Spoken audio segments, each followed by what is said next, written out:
We've got just what you need right here at Femi Wash Media. Call it the Midas Touch, and you wouldn't be wrong. Let us record, produce, and master your audio like nobody does. Reach us on our contact today for the best quality job.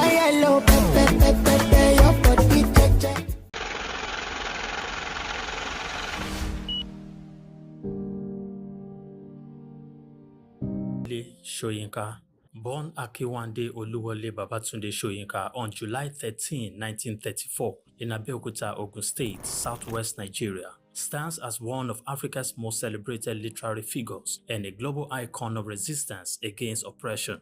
His life and works reflect an unwavering commitment to justice, culture, and the transformative power of art. Soyinka was born into a Yoruba family in colonial Nigeria, an environment that exposed him to both traditional African culture and Western education. His father, Samuel Ayodele Soyinka, was a school headmaster, while his mother, Grace Eniola Soyinka, was a devoted Anglican. This blend of indigenous and colonial influences deeply shaped Soyinka's world. Soyinka attended Government College Ibadan and later proceeded to the University College Ibadan, where he studied English and literature. Soyinka completed his education at the University of Leeds in England, earning a degree in English and later a doctorate degree. In the late 1950s, Soyinka began working as a dramaturgist at the Royal Court Theatre, drew him back to Nigeria, where he founded two theatre groups known as the 1960 Masque and the Orisun Theatre Company. Soyinka's works, often a fusion of Western dramatic techniques and African themes, address universal issues of justice, freedom, and human dignity. His early play, titled A Dance of the Forest, which was introduced in 1960, written to celebrate Nigeria's independence, critically examined the nation's socio-political trajectory, setting the tone for his career as both artist and activist. Soyinka's activism became more visible during Nigeria's post-independence years. In 1967, during the Nigerian Civil War, his arrest by the military government, and he spent 22 months in prison, where he wrote a short drama titled The Man Died, Prison Notes, a harrowing account of his imprisonment and a profound critique of authoritarianism. Soyinka has authored in 1986. Soyinka became the first African to win the Nobel. Remained an outspoken critic of oppressive regimes, often at great personal risk. His activism extended beyond Nigeria, addressing global issues of injustice and human rights. During periods of military rule in Nigeria, he went into exile, continuing to write and speak against tyranny. Today, Soyinka is celebrated not only as a literary giant, but also as a symbol of resilience and moral courage.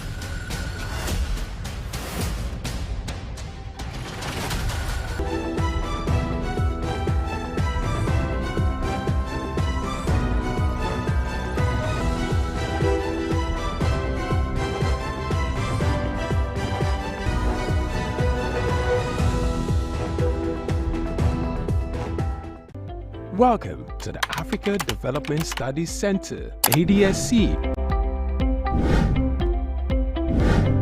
ADSC is an organization focused on training and research to advance. We exist to facilitate customized training, research, and study exchanges worldwide on leadership, management, and critical development issues.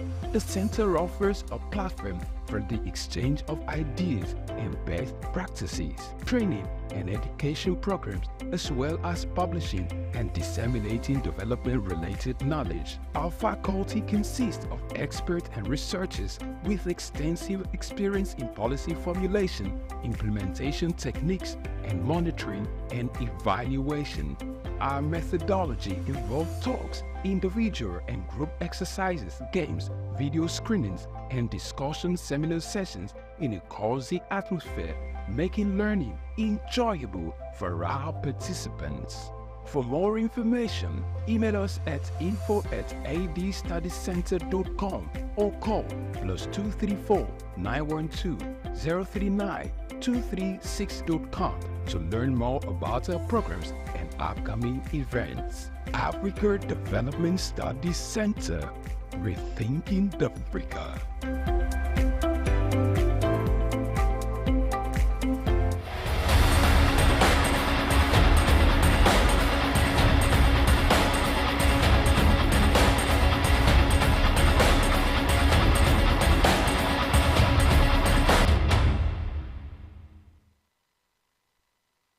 Hello, sports fans, enthusiasts, and pundits. Glad you can join us today as we, you know, serenade you and of course bring you up to speed with what's happening in the world of sport, and also get to inform you where money is changing hands and all that is happening when it comes to the business of sports. Sports is the business, and our business is to bring you up to speed with what's happening in the world of sports. My name is TC Bar. I'm the top cat. I got another cat making appearance after a hiatus, or what you can say, an injury timeout of some sort.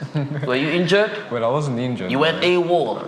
Not AWOL, but taking a break from the screen. Well, I'm glad to be back, really. Just like you said, the hiatus is needed once in a while to just take a break, rejuvenate, and come back good and better. I hope I'm about good and better, really. I thought, what happens in the MPFL caught up with you, where players will just disappear. The next thing they turn up on another side of the continent. No. I'm still here, still signed. My signature is here, so don't worry. Nobody can bench me. Oh, really? Okay, I like that confidence. Anyway, let's talk some African football now, as the African football apex body in Africa, talking about the Confederation of African Football, CAF, has postponed the 2024 CAF Confederations, or rather African Championship.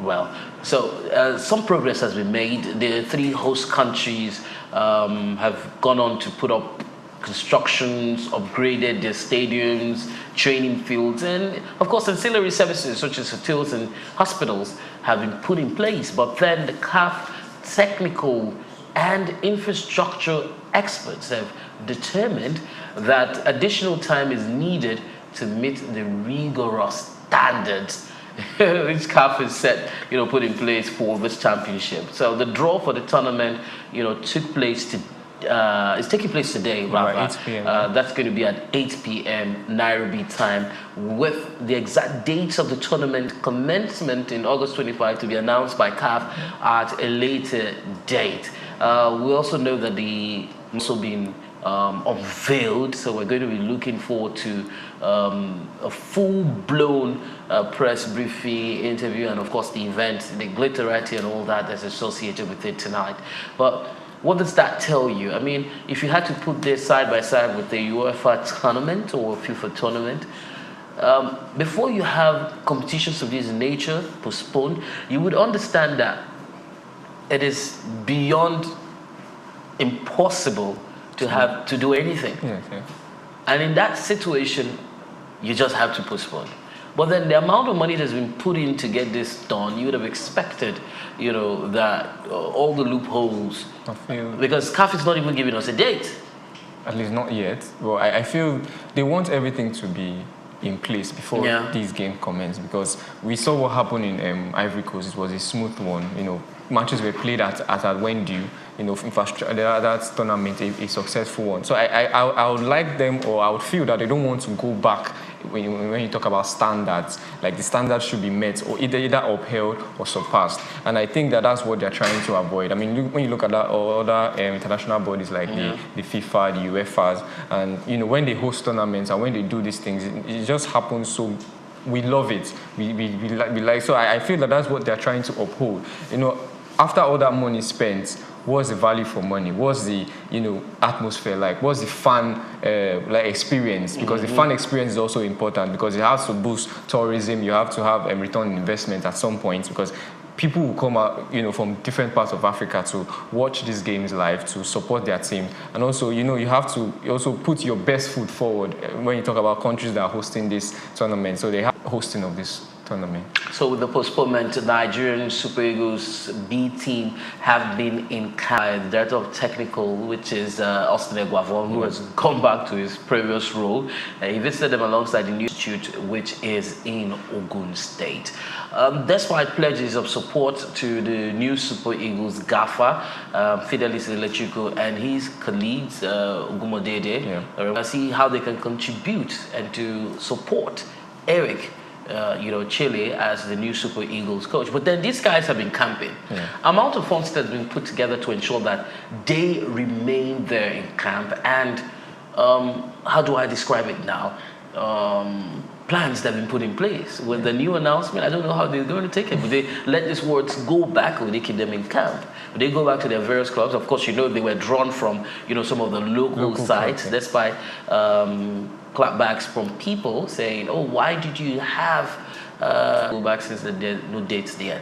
Well, that would be the sensible thing to do, closing down camps and allow these, guys get game time. Game time is important for every sportsman. So they need to get game time to keep themselves fresh, agile, and mentally, still get to develop in their own areas. Because this game, the tournament, I think will be coming up in August, anytime in August, there in the summer. So I would expect that these boys go back to their clubs, put in that performance, show what they are, and try to improve on what they have learned from camping all this while. But in another stem, you want this group of players learn off each other. You see, rub off each other, understand, create. You see club sides when the longer span they have to train and just enjoy their own atmosphere, they vibe together. You see it rub out or play out on the pitch, how they connect with each other, how the passage of plays and how it affects them. So I would like them to also stay, but the ideal thing would be for them to go to their club sides, put in the performance, because they are under contract. You cannot just be in camp, and who's going to be sponsoring that? That's also the NFF. They will be sponsoring that as well. So I think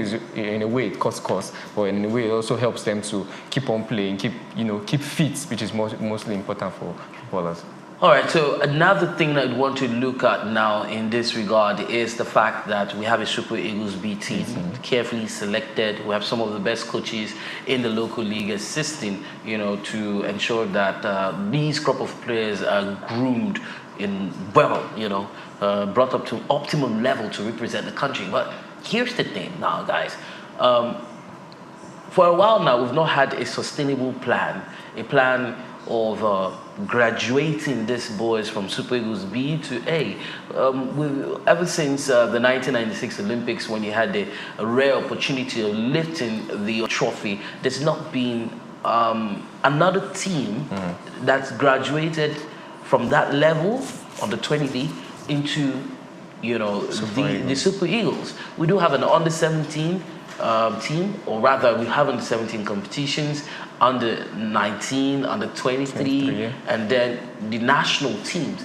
Some sort of plan should be put in place to ensure that these players move from this level to the other, representing the country. And so we have a Super Eagles B team. If my memory serves me right, the time we had a Stephen Keshi, last time we won the African Cup of Nations, I think 2013 or so, right? And we had a careful blend of local and foreign players complementing each other. Heck, am I permitted to say, the local players even contributed more, in the goal scorings and changing the dynamics of the goal. The contributions were well noted, well received, and very impactful. And so we've not had such integration afterwards. And so we've had more foreign-based players. We've had players, with dual citizenship and dual nationality, representing or choosing to represent Nigeria. And in the end, we've had, some great stories, dissipate from some of those decisions. But are these plans sustainable? I would say no. Those group of players. We'll also talk about the quality of Nigerian football. There is no infrastructure that is laid in place that can match the international standard, and we want to match the international standard, especially when we qualify for FIFA World Cup or we play the continental competitions. You see there is a slight gap. There's a slight gap between the foreign players. Without deviating from your question, we need to integrate, booster the quality of our leagues. That's the only way that we can be able to get these quality players or these quality, experiences in competitions, especially in the World Cup or any other competition. But I would like, just like as it is now, we just have two divisions in our MPFL. That's MPFL and the boys is great. Well, we've been seeing situations where the NNL teams get to beat the MPFL teams. So I understand. It's not sustainable. Just like you have the big six, even though in the Premier League, even though now they are now infiltrating, you see the Nottingham Forest and the right. But when you call 6 in our league. It will help, development from this, maybe from the feeders team, from the youth side and the under-23s. And when they have an opportunity to graduate into Super Eagles, you see the quality come, and we will now players that are coming from the various clubs they are choosing to represent, or maybe say choosing to represent Nigeria, but out of not being able to play for national teams elsewhere. So I'll just say yes. We would say South African national team or the league. The league. I seem to have a problem with the national team. Yeah, the national team, they are not up to. But you see them, they are being able to compete. Compare them to when you had 1994, 98. I mean that era. We dominated Mark in that era. Fish, Shabalala. Yeah. Well, now you can comfortably say when you talk about Orlando Pirates, you talk about you see that there is a competition in that thing. So obviously their football will change when it comes to the national side. So if we can be able to integrate that here for ourselves, attract more investors, our players going outside to look for greener pastures. But we can make these greener pastures here for them. You shine here, then your career might, lead you to where you want it to go. All right, so let's move on now. We're still talking African football. The Ghana Football Association has appointed Bujo Green as a new head coach of the Ghana Queens. Well, it's the Black Queens of Ghana. That announcement was made. He was announced the official head coach of the national women's football team of Ghana. Experienced with as much as 2 decades under whose contract with the Ghana Football Association ended in December 2024, and his football career began as a player. That was at his hometown club in Sweden. He went on to join Asvanska side, and then an injury very early on, at 22, forced him to retire, and then he promptly went into coaching. And that successful coaching career that spans both domestic and international level, which includes winning a league title with Apollo Ladies in Cyprus, securing the championship with Lipon Kings season. Still keeping with wins, start their title defense today. Before 2025 Nigeria Women's Football League, hosting Abia Angels at the Samuel Ogbemudia Stadium in Benin City. The new season starts with a lineup of 8 matches, which is spread across 2 groups. Of course, Edo Queens achieved a very great feat last season. They secured their first league title, topped the Super. I might not say bad outing, but a lot more is expected. So in Group A, Remo Stars ladies will commence their season in Lokoja against Conference Queens, while Nasra Amazons will host Danas ladies. Ekiti Queens will clash with Heartland Queens at the Oluyemi Kayode Stadium in Ado Ekiti. And in Group B, because it's been grouped that way, we'll see a match between former champions Bayelsa Queens and Delta Queens in Yenagoa. Benue Queens, previously known as Honey Badgers, will take on FC Robo from Lagos. Adama Queens will go head-to-head with Abuja-based Niger Rattles. A final match of the group would have one of the biggest teams in the NWFL, Rivers Angels, face Ibom Angels. So, cluster of very interesting fixtures in the NWFL. But let's talk about Edo Queens just a little bit. Yesterday, they unveiled some new players. I think 9 of them or so. And that's going to be added to the team. But then, of any players at this point in time, when the league is about to start, it's crazy. And if I had to juxtapose this with what the governor did, he unveiled a new coach. The governor of Edo State, Monday Okpebolo, tasked the new coach as well to improve the performance of the team in the ongoing 2024-2025 season.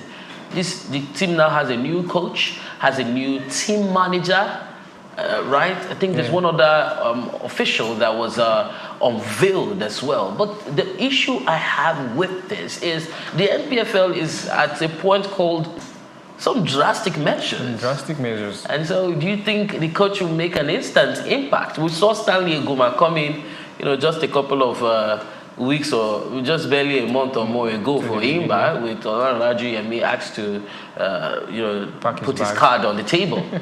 But what do you make up of the fact that coaches have been asked or introduced him to a team mid-season? Well, it's not it's in all the top leagues across the world. Once a manager is not performing well, you can actually ask him to pack his bags, hoping that the new man, some kind of versatility into the squad or bring a new kind of energy into the squad to like vamp them up and try to get the results. They need the results at the moment. So maybe trying or playing all these chips, playing all these cards could help them get to where they want to be. We've seen instances of managers come in and change the whole fortune of the club. Seen instances where, managers come in and save relegation threat in the MPFL. I just hope that he has the right mentality, has the right standing, has the right motivation to get these players to play for him, because they have to first play for him, believe in his project, and try to implement it. We see that without having to deviate all the way to England. We see that in Manchester United now. The players are or sometimes caught in the moment, thinking about what they should do next, which can your former gaffer is used to. So I think now it will help bring a dynamism into the squad. Now you'll be able to identify players that will play your style. You'll be able to identify players that will match your style, and be able to bring the result that you want. I think we are seeing it with Ayimba at the moment. Going into continental competitions and holding a draw from losing position. I think that's a step in the right direction, because when we see playing against an Egyptian side, they always collapse, but you see them taking a 1-0 draw, and that's good. I feel like a new coach in mid-season can have his pro and his cons at the same time. Well, congratulations to Greg Ikenova. He's the substantive coach of Bendel Insurance, and just to reiterate, it's 13 new players that have been injected into Edo Queens to 40. Way from Edo, we'll go to the cold city of Enugu as they are set to host the 2026 Sports Festival. The governor boasts that the SOUQ Stadium, along with other key facilities, will be ready to deliver what he describes as a memorable experience for athletes and the spectators. He says the state is fully prepared to host the National Sports Festival and have embarked on several projects to ensure that the facilities meet world-class standards. But I personally seem to have an issue with all of this. And what is that issue? It is simple. Why should state governments or governments continue to sponsor events like this? If it's up to government, I mean, is it not possible to have corporate sponsorship, partnership to power these events and ensure that, if it's annually or biannually, we stick to a certain calendar and not look for places or states who would host? Because, some of the reasons I perceive from this is, if these states have the facilities, then it would be a great host. For some time, we noticed that a lot of things went in the direction of Edo State. Edo State, yeah. Because sports festivals.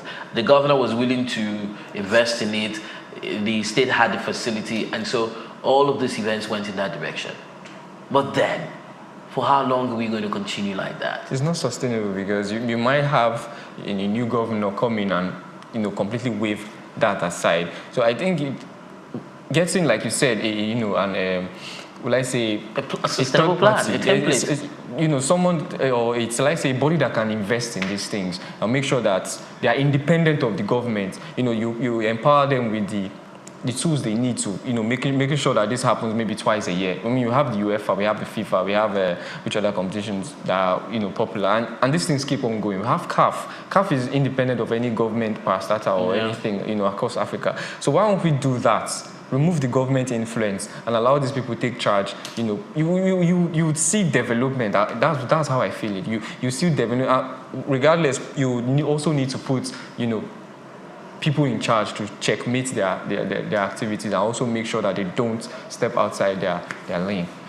Well, sad situation, but good news is it will hold. And given the time allocated, it's an opportunity for Enugu State, which is currently led by Governor Peter Mba, to prepare adequately and give us a sports festival worthy to talk about it, analyze right here on the show. And so, as we go on this break, let me let you know that Osasuna has signed a former Campus FC of Owerri attacker, talking about Wehin Zubechi Sixtus. He joins Osasuna in the Spanish top flight. 21 years of age, he has penned a 6-month loan deal with the outfit, who are currently 11th on the log with 25 points. And what a way to go. But then I'm very uncomfortable with a loan deal. he has demonstrated his goal-scoring prowess in, the 5th division in the Spanish side. But then, loan deal. Well, I feel like a loan deal will be more or less lucrative. He has a span of 6 months to prove his quality. I feel anybody who does a loan deal it's more, you're subject to requirement and you're asked to just go keep busy somewhere.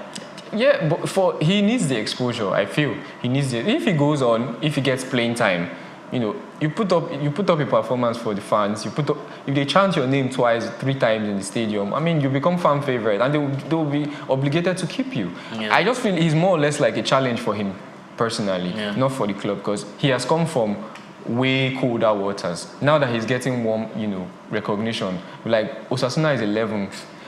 Joining in their campaign or joining in their pursuit for top flight football, or joining their pursuit to remain in the La Liga is something that they see him as a potential to help them achieve. Yeah. So I feel, yes, if that kind of, or they say, to whom much is given, much is expected. So then they have given him that platform, given him that opportunity. I think it's now time for him to wear these honors and get the job done. Well, hopefully he gets that job done, but we'll take a moment, and when we return, the job continues for us right here on Inside Sports. The name is TC Barra. I still do have one of the finest of them all, Charlie Montero, with me. We'll be back in a bit.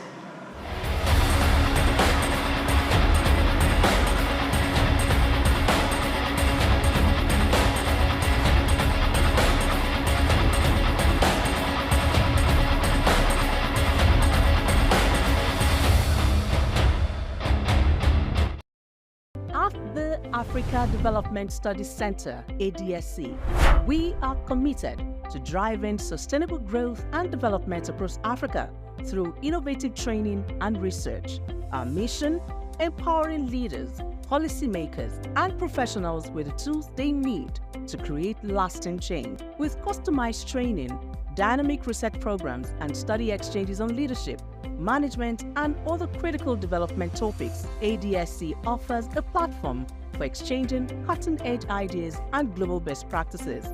We provide comprehensive services in research and consultancy, capacity building and training, education programs, publishing and knowledge sharing.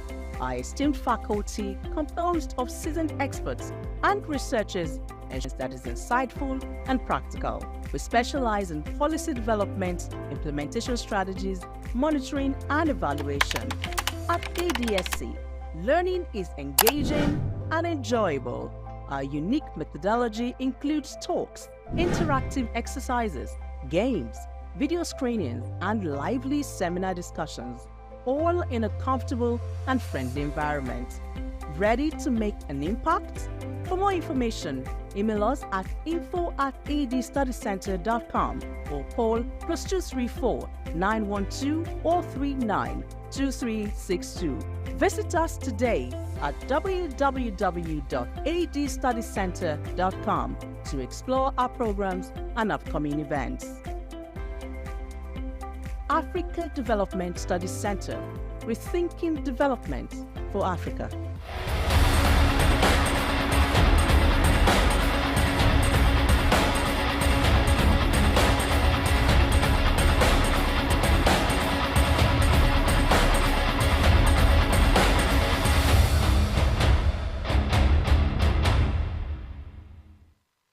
Well, great feeling today. It's Wednesday, right? Yes, it's midweek. But then the good thing about it is the fact that the week has come. Prediction from Kelvin or Jeffia, correctly predicting the scores between Chelsea and Bournemouth, Liverpool and Nottingham Forest. It was great. So, but then Manchester City were first to be held by Brentford that did the damage rather, and we saw the hopes of winning the English Premier League dash for a successive time of 5. It should have been Pep Guardiola's moment if he's able, to win the Premier League. But then that suffered another blow. They threw a 2-0 lead, away. And eventually he ended in a draw. And what team? Brentford, the team that almost has the color of a bee. Or no, a ladybug. A ladybug. So the Bees are trailed by 2 goals after 78 minutes, only for Jan Wissa to pull one back before Captain Christian Northern's 92nd minute. saw that equalizer rescue a point in the trailing finish. City now have won the Premier League in each of the past 4 seasons. A run of just 1 win in 9 league games in November and December did damage their hopes of lifting the trophy this term. Well, we saw them win Leicester and West Ham, as well as an 8-0 thrashing of Southall City. League 2 side, no doubt, but that was not enough to boost their morale, and they've lost 2 points. For Chelsea, it was draw. So we saw Reece James marking his Premier League return from injury with a stoppage time equalizer to salvage a draw against Bournemouth. So it felt like Stamford Bridge was about to fall, and you know, okay, you know, let's see how it goes though for Chelsea. But then they were able to hold their own. I just don't want to say the wrong things. But real quick, Liverpool and Nottingham Forest. We saw Nottingham Forest beat Liverpool. Alone goal. They walked alone in the Forest, you know, early part of the season, but they were able to hold them to a draw today. So, EPL and draw soup seems like a... Well, it's no surprise really, because if you watch the EPL, you always know that midweek games, when you have midweek EPL games, it always turns out draws. Well, we were unable to see the Fulham and West Ham game end in a draw because it was slightly because of time. But I would say draw was a perfect result across all the games, because I wouldn't think in any world that Liverpool won Nottingham Forest to do the double over them in a single season. Yeah. And also, Brentford was a difficult fixture for a Manchester City side that have been, you know, dwindling in their form. You see them struggle in all departments. You see the coach talk to the keeper after the end of the game. You don't expect you know, those are comfortable saves that you should make, but without, you know, taking anything away from Brentford, their fight back was immense. Their fight back, you know, the belief they had in themselves was really great. You see them at home. Brentford is a formidable team. It's a side that has not lost or drawn at home. They just pick up the win. This is their first draw at home in this season. So I would say kudos to them. They have done a fantastic work. But Chelsea looked like a ship that was about to sink. You know, they lost their bridges. I would say the London Bridge was about to fall, but thank God for Reece James coming back from injury and, you know, giving that formidable, you know, defense something to do or something to work on with. But rescuing a draw was just perfect for Chelsea, actually. Well, I look forward to this, you know, the games today. We see Arsenal and a London derby, a North London derby actually coming on today, which I also think will end in a draw. But I would say for the games from yesterday were outstanding, nothing short of spectacle. So let's look at the games today. Arsenal, fresh from that loss against Manchester United at the FA Cup, will be playing Tottenham today at 8. Well, it's a derby. They lost at home to Manchester. It was at Emirates. That was the FA Cup, really. And you don't see them. They've lost an FA Cup game more to Manchester United than any other Premier League team in 30 years. And they are the, you know, record holders. But that aside, I think Arsenal against Tottenham will just be another spectacle. But I can't really say. I'm leaning towards Arsenal, but I think Tottenham still have fight in them. Every time they've come against, you know, a top 6 side, they have always been able to show their prowess both in defense and in attack, and the potential for goals. I'm hoping to see more than 3 goals in that game. Look at all the other games. Of course, the Arsenal-Tottenham game is for 8, but we have early games by 7:30. Everton, Aston Villa, Crystal Palace is away to Leicester City. That's at the King Power Stadium. And Newcastle will welcome Wolves in the fixtures today. What do you make out of these other games? I mean, well, Newcastle is a team that is looking to climb up the table, so I think they will completely dominate Wolves. But take nothing away from Wolves, because they just changed managers, so they have been high flying and they know how to score.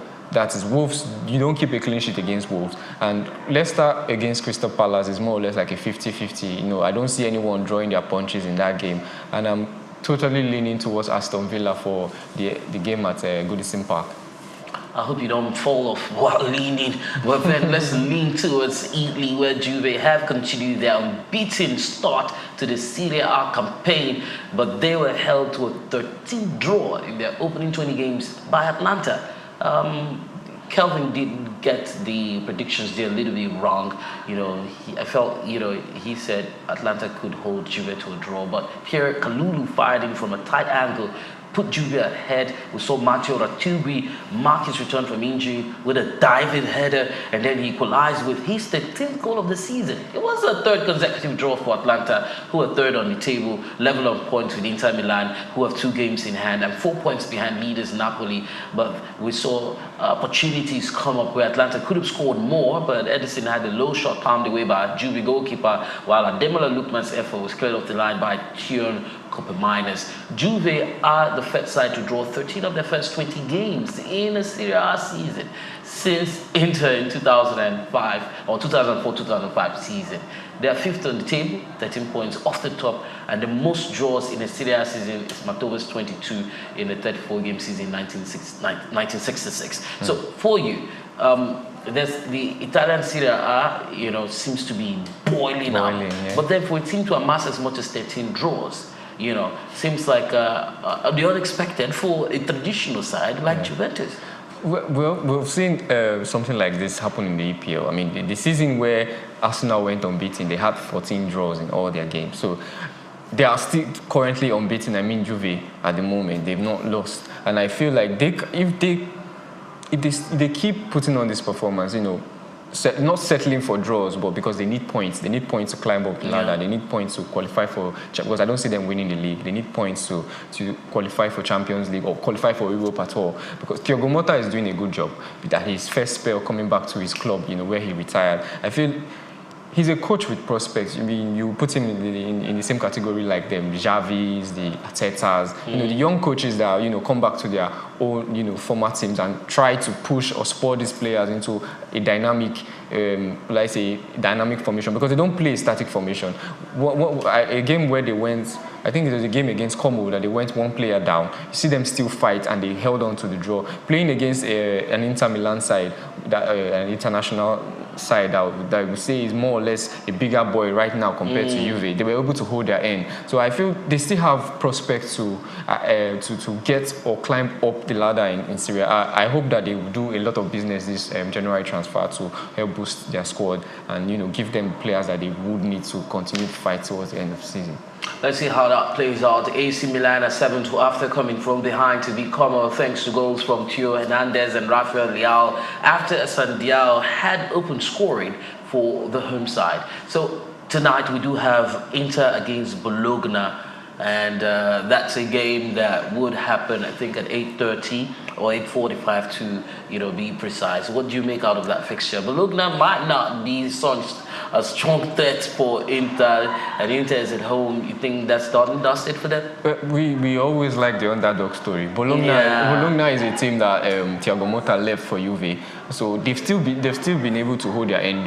You don't keep a clean sheet against Bologna. They always score. So I feel they'll pose a threat against Inter come the game by the evening. But having the home advantage, as looking at the Inter side, having the home advantage, having those games, those amount of games in hand, it should give you more or less like a boost to just kill the game off early and get the maximum point and look towards the next one. But you cannot write off Bologna. They are a fighting team. They know how to keep possession of the ball. They know how to run it in the counters, and they also know how to play in dynamic, formations and just make sure that they are in the game. They don't stay out of the game. You don't completely dominate the Bologna side. Yeah. Traditionally they are a team that likes to pack the balls, but since Thiago Motta, they've been able to play in dynamic, formations. And I would hope to see Inter win, but I wouldn't expect that they will just run away with it.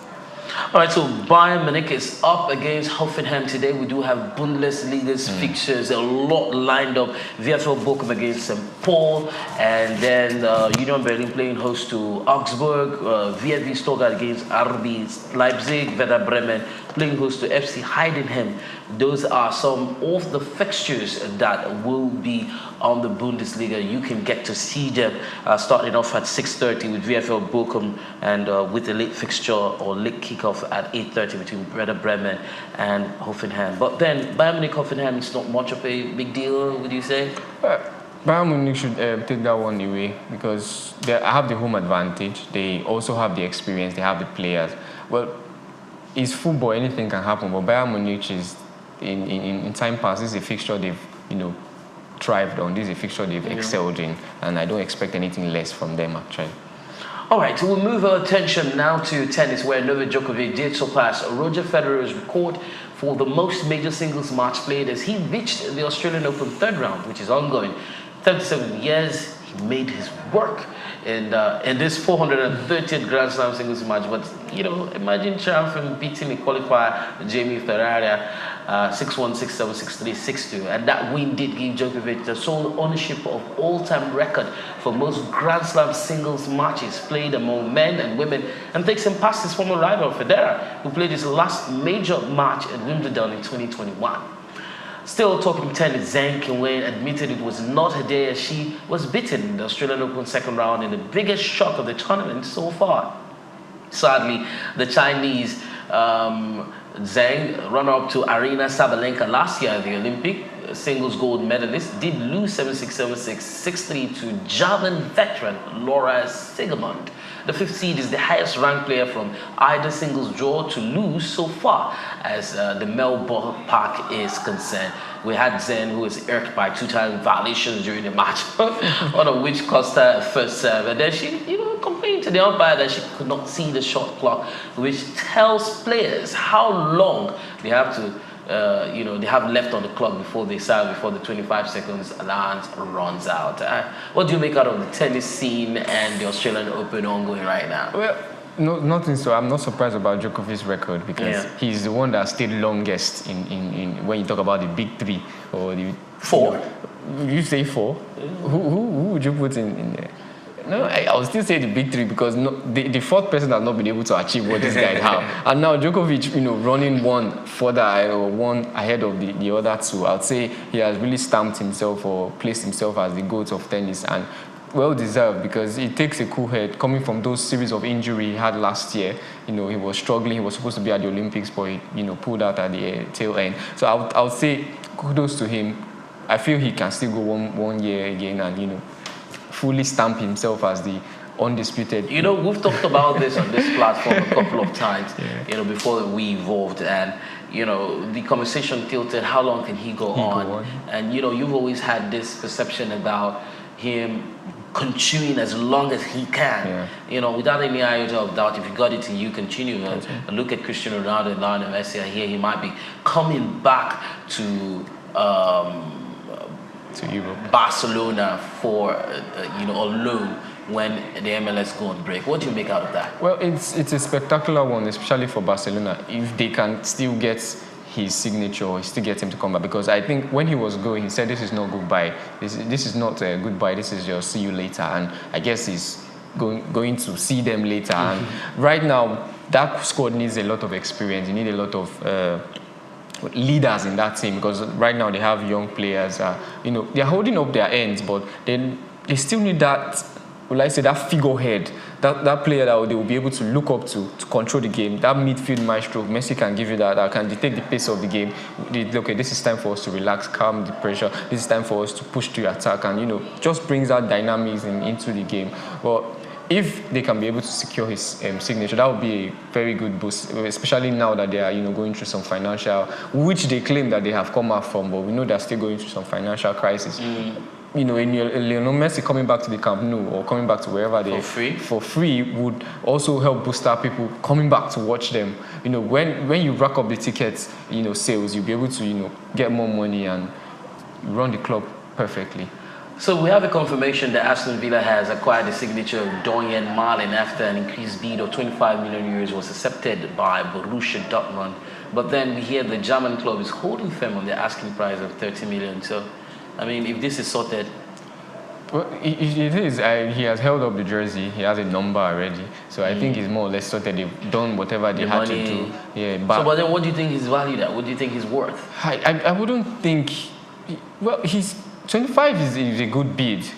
Coming from an Aston Villa side for a Dortmund player who has not really been able to meet his potential of last season. We saw him last season in Champions League coming on and completely dominating teams, completely dominating the defense, taking on, his 1v1s are very, accurate. You see him almost take out the defender. But this season he has been, I would say he has been disembarked by some injuries, a drop in form, and also I think a lot of things are happening. But I think a new challenge for him for him to get his playing time and also get his head in the right place.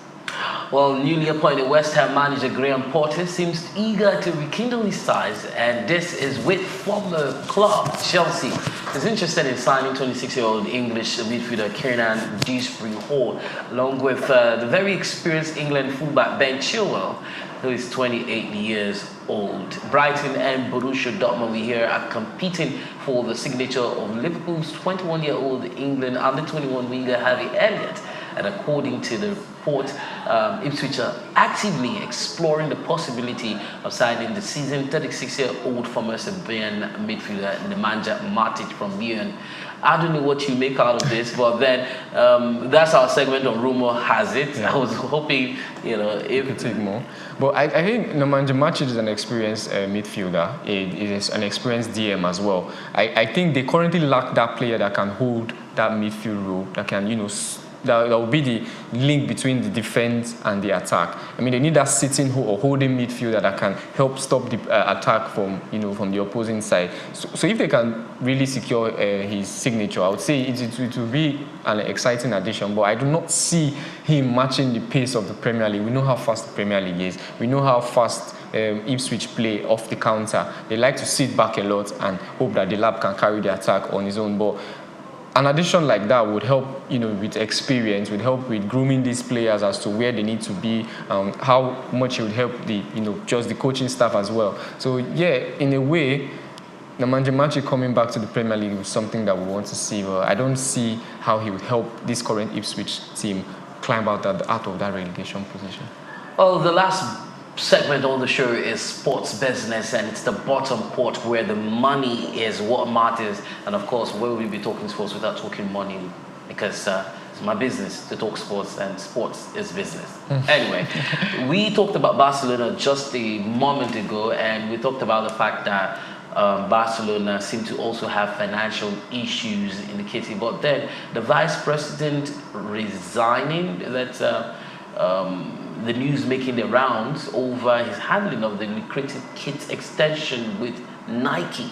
I don't know what you make out of that, and what role he's played. It's a little bit shrouded in mystery. Not all the details are for out there. What I could understand from the little I read, the way he held the deal is more or less like he was in favor of Puma coming in instead of continuing with Nike.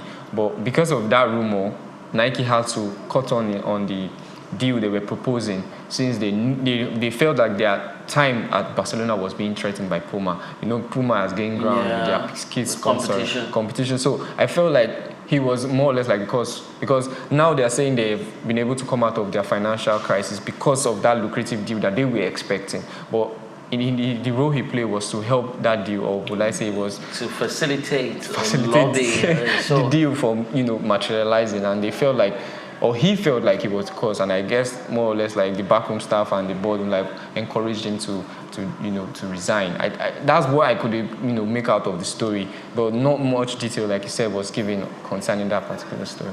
Well, Julie Guy has quit as captain, and we'll be looking to see who filled that role. Qatar Airways is poised to announce a multi-year sponsorship of the annual biennial Nations Championship International Rugby Tournament that's set to start in 2026. And Joe Star's new deal for English Premier League rights in India is up on Disney Star's previous agreement, but only due to strong marketing spend commitment from the media group. So one thing that I've noticed is an expansion or a networking, a movement, right, into continents, unexplored areas, establishing and setting up marketing deals in countries to still see the English Premier League, and it feels like it's the EPL who are doing this the strongest. I don't know what you make out of that. Oh, you're right. Rightly said, the EPL is the strongest when you talk about football and the content that it creates, not only for media companies but for viewership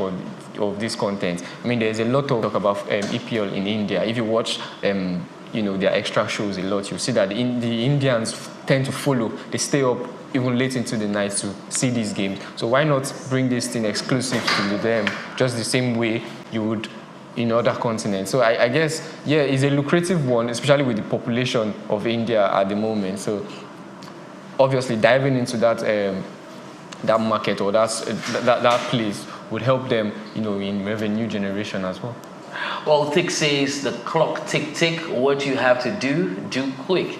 And of course, we do have this show on our YouTube, and it is also on our various social media platforms. We'd like to take your predictions, we'd like to take your reactions, we'd like to take your suggestions.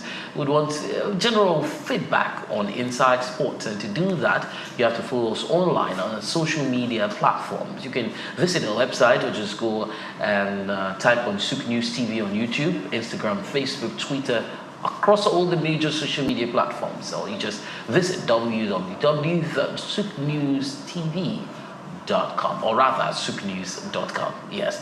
And so we'd want to read from you and find out what your thoughts are, some of the games that will be played today. Hopefully by tomorrow morning on halftime, which is a segment on the Front Burner show, we will bring you up to speed with how the game between the Edo Queens panned out, all right? And of course, all the other games that we played today. But then, who are you putting your money on? I'm putting my money really on Arsenal. Oh, beating Tottenham? Yeah, I'm beating Tottenham. Let's see how that goes. So keep that on the record. Save this. My name is TC Barra.